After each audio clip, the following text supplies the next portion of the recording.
Hi, how's it going? My name is Gabby. Welcome back to my channel and welcome to day 3 of Winterween. If you missed my vlog from the first 2 days of Winterween, I will have it linked down below. And if you clicked on this video and you're wondering like, what the heck is Winterween? Winterween is basically a week-long readathon that I am hosting where we're bringing the Halloween vibes into the winter time. There's 5 different prompts for this readathon. I will have all the information linked down below. But yeah, it is day 3. It is a Sunday morning right now. It is just shy of 10 a.m. It's about 9:45 in the morning and I have decided to go to the gym first thing this morning, which I know it sounds crazy, but these last 2 days I've been like cooped up in the apartment because I've been hosting a lot of reading sprints these last 2 days, so I haven't really had a chance, you know, to go to the gym. I think I'm gonna start the audiobook for Wake Up and Open Your Eyes because this is one that I've been really curious about, and yeah, hopefully this one ends up going well. I don't have too many plans today, but I do have a Patreon movie night happening tonight at 4. We're gonna be watching Donnie Darko, which I'm so excited about because Donnie Darko is one of my all-time favorite movies. Like, I've literally watched this movie so many times. It's a top favorite of mine, so it's gonna be so special to finally get to watch it with my Patreon because this is a movie I've been wanting to watch on my Patreon since like I started my Patreon. So I'm very much looking forward to it. But anyways, let's go ahead and get the day started. All I'm keeping track of is the weather,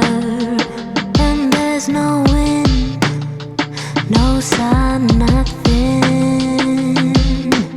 80 days and I'm not feeling better, but a sweet relief is finding me. There's no love under the portrait. Ain't got no loyalties, no one to please. I just got that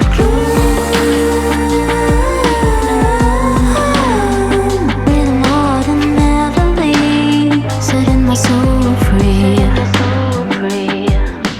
Hey, hello! I thought I would update you because it's now about 1 o'clock and I've really just had such a productive morning because I went to the gym and it felt amazing. Like, gosh, I should really go to the gym in the morning more often. And then I came home and I washed my hair and I ate my breakfast. I actually made overnight oats again last night and I did the recipe a little bit different from the last time. Like, I didn't do pumpkin overnight oats this time. I just made them kind of normal, but I used only oat milk instead of yogurt and I feel like it actually turned out so good. Like, I want to try to make more of these overnight oats tonight because of how much I loved what I just ate this morning. I also ended up topping my overnight oats with almonds and coconut and then apple slices. Like, oh my god, it was really good, really refreshing. And then I made my coffee and I have been reading Wake Up and Open Your Eyes this entire morning. I'm now about 92 pages into this book and this has been absolutely wild so far. Also, before I forget, I just wanted to mention that this amazing human, Vanessa, I will have her YouTube channel linked down below, but she has been doing sprints on her channel almost every single day of Winterween and she's amazing for this. I mean, almost every single time I host one of these readathons like Winterween or Summerween, she hosts reading sprints like every single day on her channel for the readathon, which is so freaking cool. So like, huge shout out to Vanessa. She's amazing. She's an icon. I'll have her channel linked down below if you want to go and subscribe to her because seriously, she's doing reading sprints all the time and it's amazing. So Wake Up and Open Your Eyes is pretty much like exactly what I was expecting it to be, but also like nothing like I was expecting it to be. In this story, we're following this guy named Noah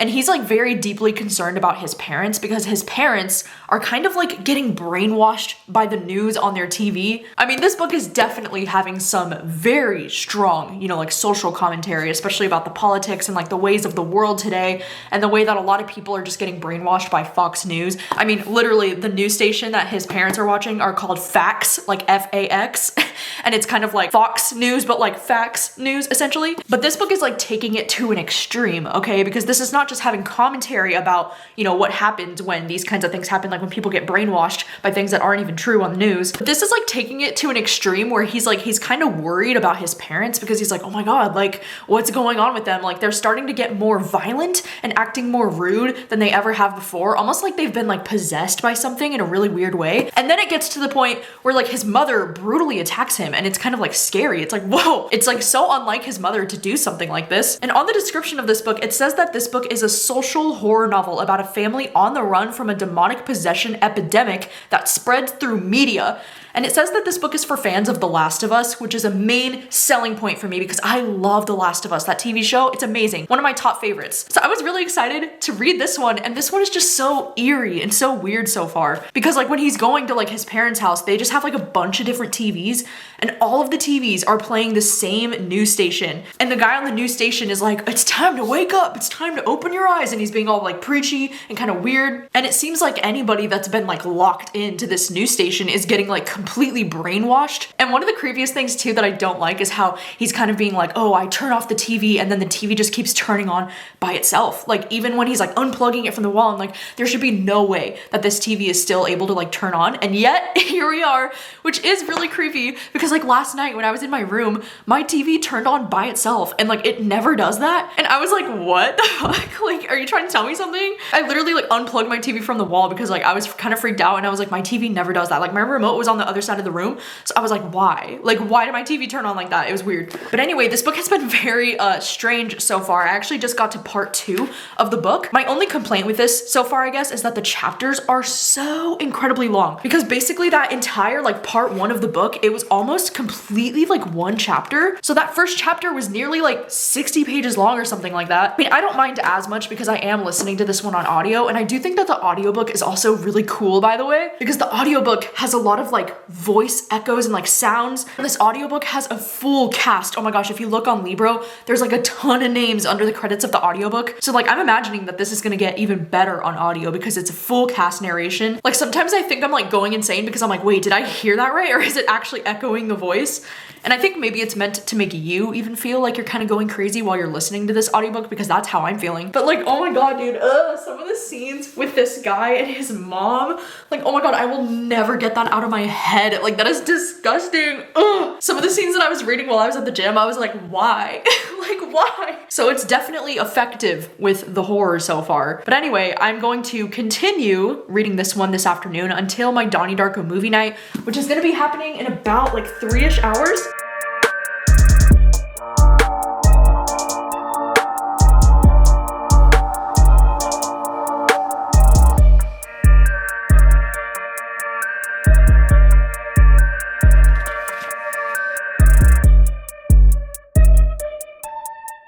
Hello, it is now about 3:30 in the afternoon, and I wanted to update you because I've still been reading. I'm making good progress on this today. I'm now about 300 pages in. I just hit part 3 of the book not too long ago. And this book is one that I feel like I'm having a bit of mixed feelings on, because while I am loving the message, you know, like I really do love the message of this book. I know what this author is trying to do and trying to say, and it feels so relevant and so timely that it makes it feel like extra horrifying, you know, like it makes it feel really scary. I know that this is like an exaggerated version of our world, but there's still so much inspiration, you know, taken from our world, obviously, in this book. And this book is really like laying it on very heavy with like the politics and the fear and the like spreading of misinformation. I almost feel like it's a little bit like too on the nose, or like it's just like really beating you in the head with this message like over and over again, to the point where it's feeling a little bit repetitive. I mean, we are following a few different characters throughout this kind of like apocalyptic situation that's happening in the world. And so we do get a few different perspectives, and we get to see these different characters and how they're dealing with the situation. And there's definitely some characters that I'm connecting with more than others. I do think that the pacing of this book is pretty well done, because the story does feel pretty fast-paced for the most part, but I do think that the content and like the story itself is starting to feel a little bit repetitive. It's just been a lot of like the same messages for me, like over and over again. And I actually do think this book would have worked better as a novella. I mean, this one's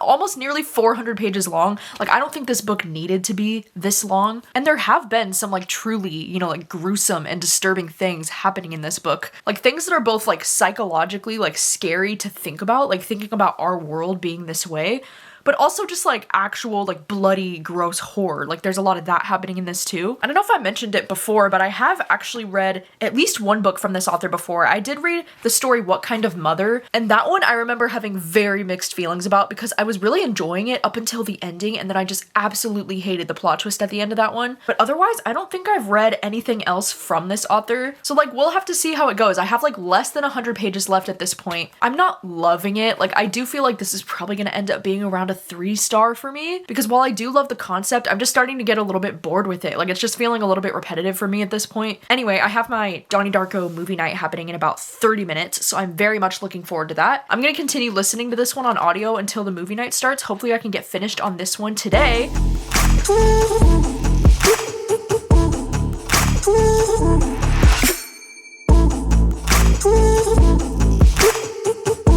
I feel like I need to go back and watch this from the beginning, right? It's like one of those movies that, like, as soon as you finish watching it, you're like, wait, okay, if I go back to the beginning and rewatch it again, like, you'll pick up on so many little things. Wow, that hit. Oh, did you love it? Confused, but not. Very confused, but really like it. Oh, that's good. This is my first time I'm confused and sad, right? It was like I was watching for the first time all over again since I didn't remember. Oh, so good.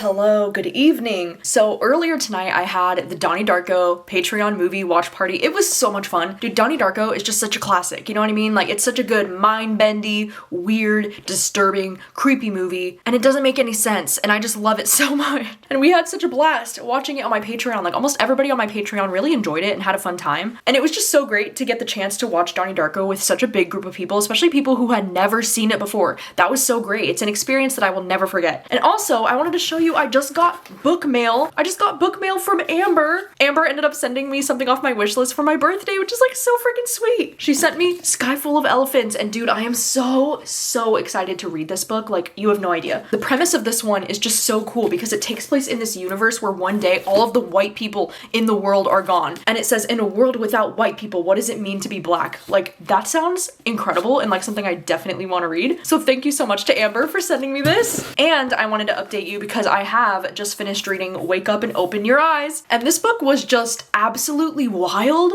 Like, this book genuinely felt like you were just on an acid trip while you were reading this. I do feel like I stand by, though, what I was saying earlier about how I do think this book would be better and more effective as a novella. And I do think some of the ending especially, it starts to get so repetitive. I think in the last, like, third of this book especially, there's a lot of, like, almost like these inserts of like YouTube clips and like people talking about what's going on online. And like a lot of that definitely started to get very repetitive for me. And also just like the message in this book, while I do appreciate the message and I agree and I see what this author's trying to do, and honestly even reading about this during these times right now in America, it's truly terrifying, you know, because things are going on that just really parallel what's happening in our society, and it's just really scary to imagine people behaving this way. There's this one quote that really resonated with me when they said, "We have always been a suggestible culture. We love trends. We love to belong. It doesn't take much to get people panicking. If one person goes crazy, spouting off about Lord knows what, guess what? I want to lose my mind too. It's the new jam." It starts with one person, and then they get another person buying into it, and then another. Before long, you've got a full-on riot on your hands. It's the Middle Ages all over again. And we're just gonna keep dancing as the world burns down. Like, I feel like that is essentially the vibe of this book. Another quote too, when they said, "This is not our horror story. This is your fucking story, an American horror story. But who's America? Am I right?" That's a quote. I think this book was very powerful in a lot of ways just because the commentary was so strong. But I think for me, I'm probably gonna end up giving this around 3 stars. There were some writing choices that I found to be very interesting and very like unsettling. Like, I don't know, there was a lot of use of like second person. Like sometimes it would just change and shift into second person. I also feel like, I don't know why this book is so weirdly sexual at times, like weirdly over the top sexual in some scenes that I really didn't feel like I needed it. Especially like there's a lot of scenes where like women especially are being like very sexualized in a way that just kind of like made me uncomfortable. And like maybe that is the point. I totally understand that maybe that's the point, but I just didn't care for some of those choices. I am really curious though to see how this book gets perceived by most people, you know, because this book just came out like this week, I think. So like I'm really curious to see how everybody's gonna react to this book when more people read it. I think for me it's about a 3 star. I don't know, I think it had the potential to be great. It's definitely gonna be a memorable read, that's for sure. And for the rest of my night, I'm kind of torn on whether or not I want to just like start editing this vlog and get like a jump start on editing this, or if I want to do some like reading in the dark tonight on my Kindle. So we'll just have to see, but I will see you in the morning. I'm very excited because tomorrow me and my sister are going to be going out on the town because tomorrow is my first day not doing a live show in like 3 days now. So I was like, let's get out of the apartment. I think she's going to go and like get her nails done, but I'm just going to go and like chill, read in the car. And then I think we're going to go down to the park. It should be a really great time. I don't know what I'm going to read yet, but I'll figure it out.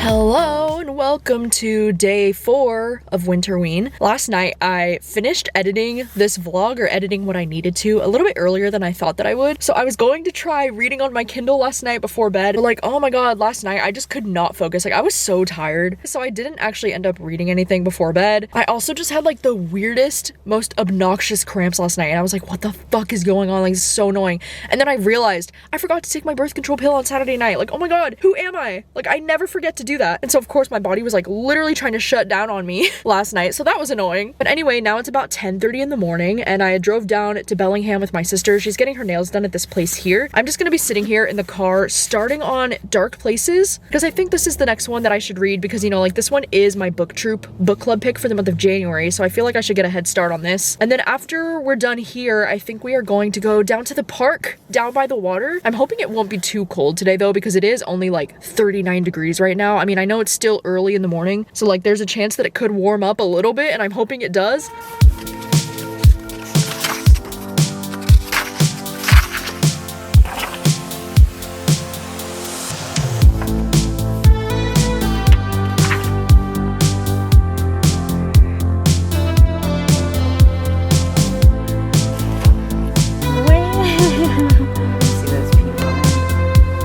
It's giving birthday.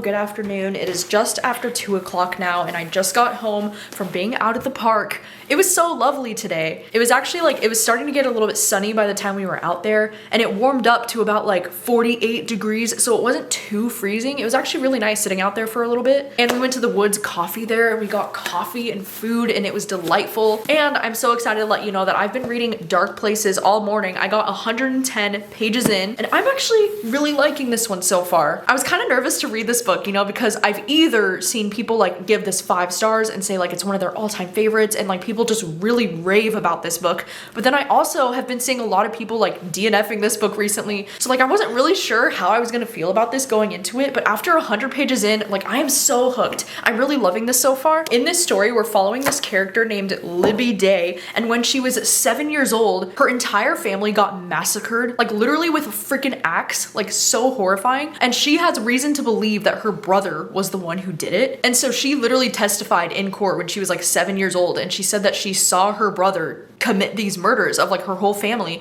and her brother has now been in prison for like 25 years, and the story's taking place like 25 years after this incident. And basically now, you know, like Libby is a full-grown adult and she's like trying to function in the real world. And after all of these murders happened, she had inherited a lot of money because she ended up writing a book about the situation, and she had like a few different things where she earned a lot of money from what happened. But now the funds that she's had from this are completely drying up, and she like needs to figure out a way to make money. So then right at the start of this book, we meet this character named Lyle who like sends her an email, and he asks her if she can make an appearance at this true crime club that he runs, and that he'll give her $500 up front just for coming. And so she decides like she needs a way to make money, and so she goes to this club, but all of the people there are kind of like accusing her of saying like, you lied about your brother, and like they don't think that Ben was the one who actually killed her family members. And I think they actually do have like valid reason to believe that Ben might have gotten like mistakenly accused. And they do think it's Ben though, because Ben had like no alibi. He like had dyed his hair black recently, and he was always talking about like devil worshiping or like Satan worshiping or stuff like that. But also like all of those reasons why people think he actually did it, like those are not valid reasons. Like those are not reasons why somebody would murder their whole family. So it's interesting because these people just kind of like badger her with these questions of like, did you lie to the police? Did you actually see what you say that you saw? And so now it's kind of forcing Libby to like go back through like her memories and try to figure out like what could have really happened. Something that I wasn't expecting with this book is that we would get multiple perspectives. So that's kind of interesting because we get Libby's perspective in the present day, which is taking place like 25 years after the events happened. Then we do get flashback chapters from the perspective of her mom Patty. We get her perspective in the 1980s. And then we also do get her brother Ben's perspective from the 1980s, kind of like in flashback chapters. And so I'm actually loving the fact that we get multiple perspectives and like different timelines. I don't know why, because when I heard this book getting pitched, I only thought we were going to be following from Libby's perspective, which probably would have been fine. But like, I really love the fact that we're getting multiple perspectives and multiple timelines. It's just making the story like move at a faster pace for me, which I am really liking. I'm also just like connecting with the writing in general. Like, I don't know, this author has such a great voice, you know, in her books. Like, I just immediately feel connected to the characters. I think that might also be though because Rebecca Loman is the one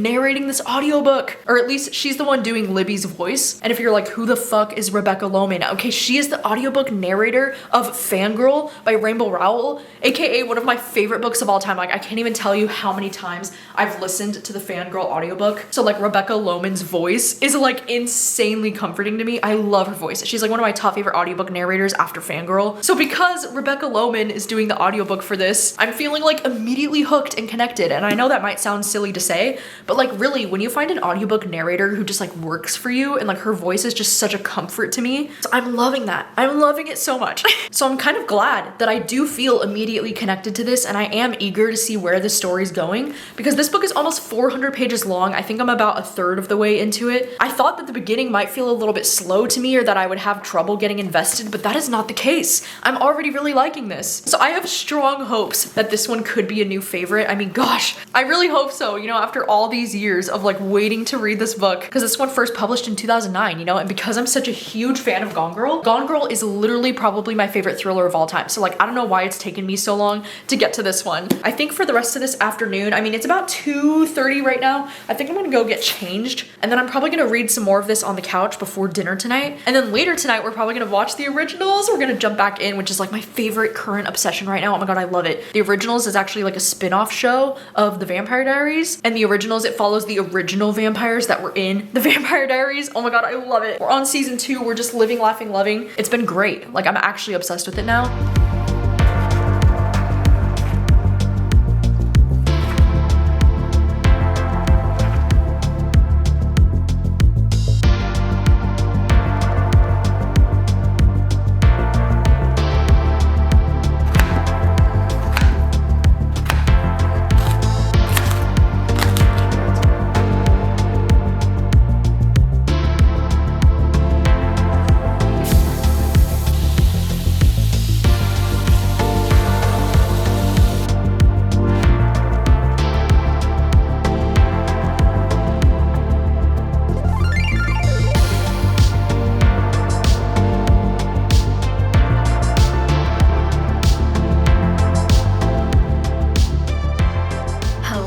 It is now 10 o'clock at night. Me and my sister made a really great dinner tonight. I made the HelloFresh zucchini pasta, and that zucchini pasta is so freaking good. Like, it comes out so good every single time. It's one of my favorite dinners for sure. And then we ended up watching 4 episodes of the originals, and like, dude, my fucking heart. Oh my god, I love this show so much. Like, if you ever watched the Vampire Diaries and you thought, oh, the originals is kind of like slow at the start and you just couldn't get into it, dude, I'm telling you, season 2 Season 2 of the originals has been like my obsession. Like it is so good. Like genuinely, Klaus has had some of the best character moments I've ever seen from him. Like he's gonna make me cry in like every single episode. And like Elijah, oh my god. Elijah is just so fucking god tier. Like I love this man so much. And the romance that Elijah is involved in season 2, dude, oh my god, it's my favorite thing ever. But anyway, I wanted to update you because I have still been reading Dark Places. I got up to page 162, and so I'm sorry that I wasn't able to finish this book in this video because I never like to leave off my vlogs on a cliffhanger, but at the same time, like I am trying to vlog for Winterween and I really want to get this vlog up by tomorrow. But so far, I'm still really enjoying this. Like this feels like it could still be a new favorite. I'm having a fun time with it. I do think though, like if I had one complaint with it at this point in time, I think it would be that Ben's chapters are like a little bit slower for me, or I find myself being a little bit less invested in Ben's chapters because we do get the 3 different timelines. You know, we get Libby, Patty, and Ben. And for some reason with Ben's chapters, I'm just finding that they're a little bit slower paced and they're kind of giving me that like young teenage boy angst that I find to be just like a tad bit annoying if I'm being honest. According to the audiobook, I'm exactly 49% of the way through this. So like depending on how the second half goes, I could really see myself loving this. I don't know if it's gonna get really twisty